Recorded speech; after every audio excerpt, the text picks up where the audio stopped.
Hi, y'all. It's Rick here with Uncommon Communion. I hope that your Monday is going well so far.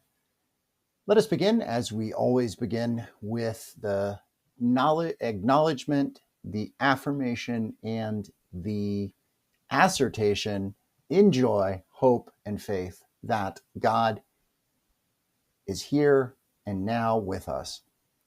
Let us remember we are always and everywhere in the holy presence of God and each other.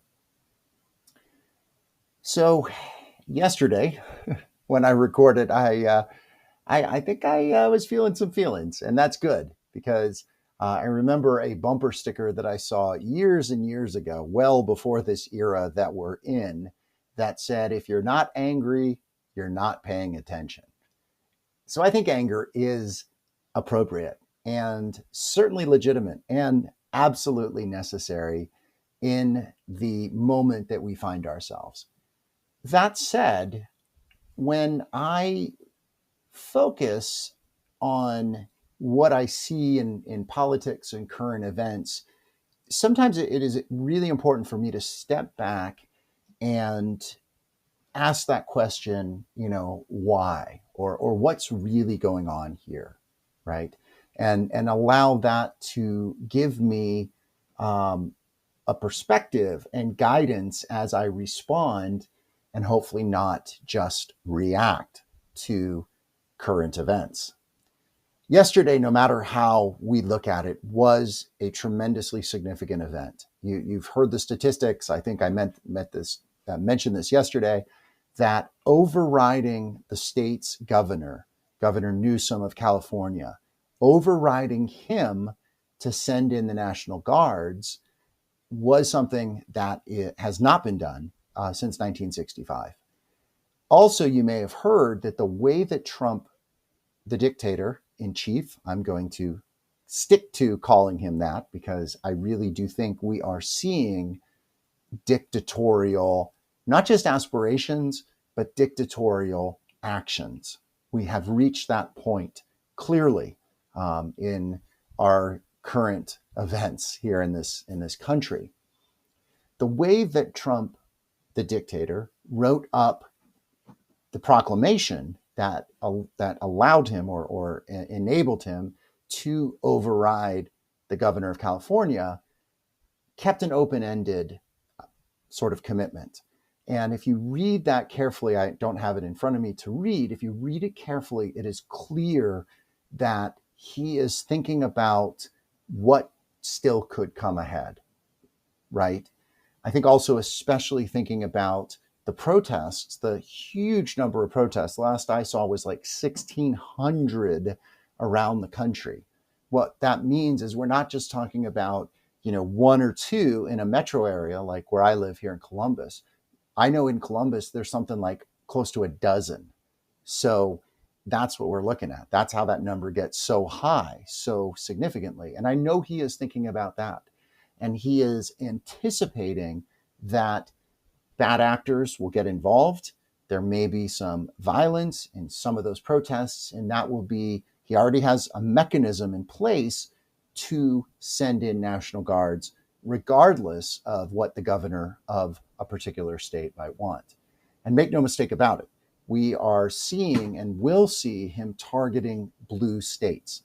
We know he has a clear disdain for blue states because they don't support him. They didn't support him. He doesn't see them as fully American. And that's where this is likely to go. I say all of that because I want to move to a deeper level here. And I want to bring in something that I read this morning in one of the daily readers, daily reflections that I read and pray with each day. And I'll put the link to this in the notes. It's called an Ignatian Book of Days, and it is short reflections each day from the Ignatian, St. Ignatius of Loyola, the Jesuits, from that spiritual tradition.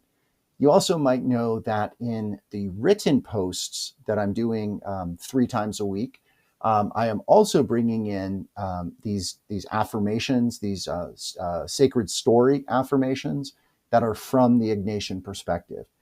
And if you've been reading in there, the priest, the Jesuit who wrote those, talks about the enemy of human nature, which is a very distinctly Ignatian way of understanding Satan and what Satan does. So today's little reading from this Ignatian Book of Days, it is quoting Pope Francis, the late Pope Francis, we must say now, from a Vatican Radio interview.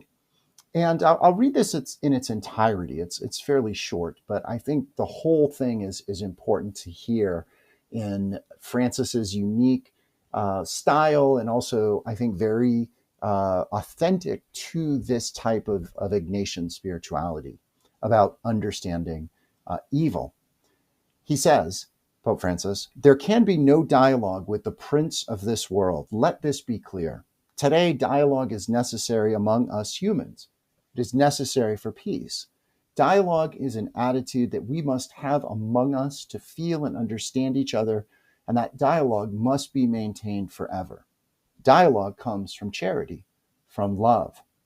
But with that prince of this world, it is impossible to dialogue. Just as he did with Jesus, so will he do with us. Only look, he will say, just do this one small little scam. It is a small matter, nothing really. And so he begins to lead us on a road that is slightly off. This is a pious life. Do it, do it, do it. There is no problem. And it begins little by little, always no. Then the enemy says, but you're good. You're a good person. You get away with it. It's flattering. And he softens us by flattery, and then we fall into the trap. There's a lot to unpack there. The reason that I share this with you is we have to call out evil as we see it. And there are evil people who are dictating this, who are running this, right? We know that evil takes the form of hatred and cruelty and racism and violence.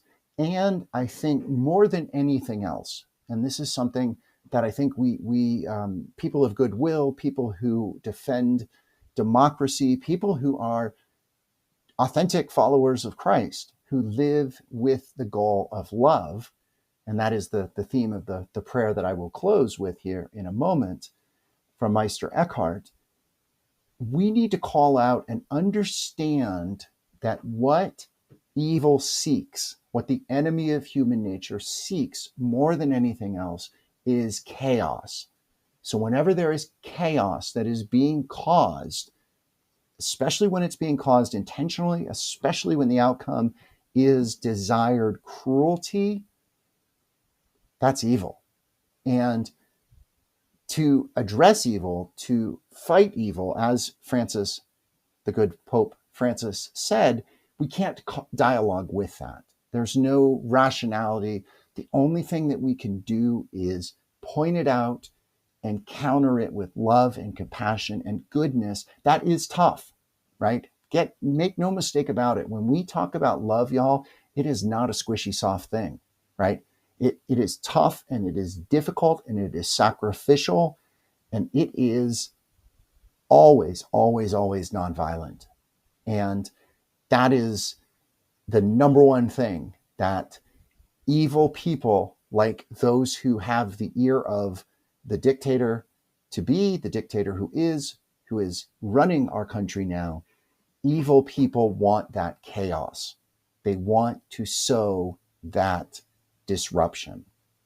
And the only response, the toughest response, and the response I'm going to try for, and the response I hope we can try for together, is that love.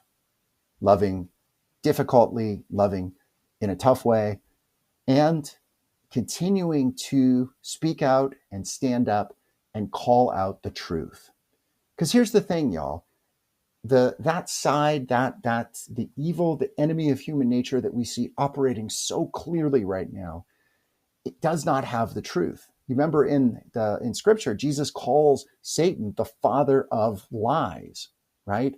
And it's not about two sides at this point. It's not about, Dems and Republicans. It's really about love versus hate and chaos and truth versus lies, because everything that we are seeing is based on a lie, right? Part of how Trump, the dictator, got elected was by saying he was only going to deport bad people, right? Well, we know that's not the case.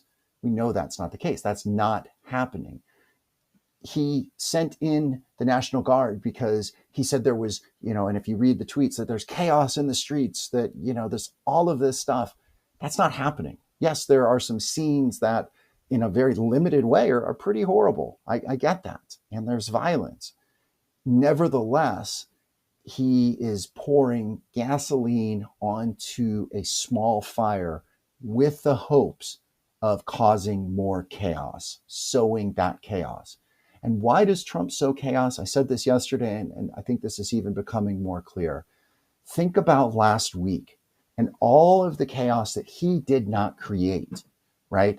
The big, beautiful bill that's going nowhere, the Elon flare up and that whole thing, Elon accusing him of a pretty horrible thing related to Jeffrey Epstein. And also, it got really lost in all of this, the fact that the dictator and his people, his minions, had to bring Abrego Garcia home. Yeah, they did it and charged him with some kind of really flimsy, if you look at it, charge, but they had to bring him home. So what happens as soon as there is a bit of violence, a bit of disruption in a city that Trump doesn't like, in a state Trump hates, a governor Trump wants to, get into a fight with, what does he do? What we saw over the weekend. So again, y'all, we can't fall for the lies. We have to stay resolute. We have to prepare for Saturday. I think Saturday is truly going to be a turning point in our country. It's going to be a moment where we are going to see what we are made of. We are going to see what our future is going to look like, because we're going to have two very different images side by side. We're going to have the dictator's birthday parade that's going to look a lot like what we've seen in North Korea and other dictatorships. And we're going to have 1,600 protests that will be all over the country. My hope is completely peaceful. The ones so far have been completely peaceful. We're going to see this split screen. And the question is going to be, which one is going to have the power, and which one is going to sustain and go forward. So ultimately, I believe, and our faith believes, and I'll end with this and the Meister Eckhart prayer here. Ultimately, our faith believes that love is stronger than hate. Life is stronger than death. And that's what gives us hope. That's the only thing I think that we can hope in. And Meister Eckhart reminds us of the power of love. So we'll close with this prayer, this little poem. Eckhart says, "When I learned to love you simply because you are love, I come to accept myself simply because you made me in love, and you never stop making me. And when I hold on to this and let go of every doubt, I find your love in everything. And I become love in you, and you become love in me." These are tough times, y'all. We need to rely on each other. We need to rely on God. We need to rely on the Spirit, God's Holy Spirit. We celebrated the pouring out of that this yesterday and in this period of the church year, the liturgical year. May we live in this love, blessing, and good. Be gentle, be well.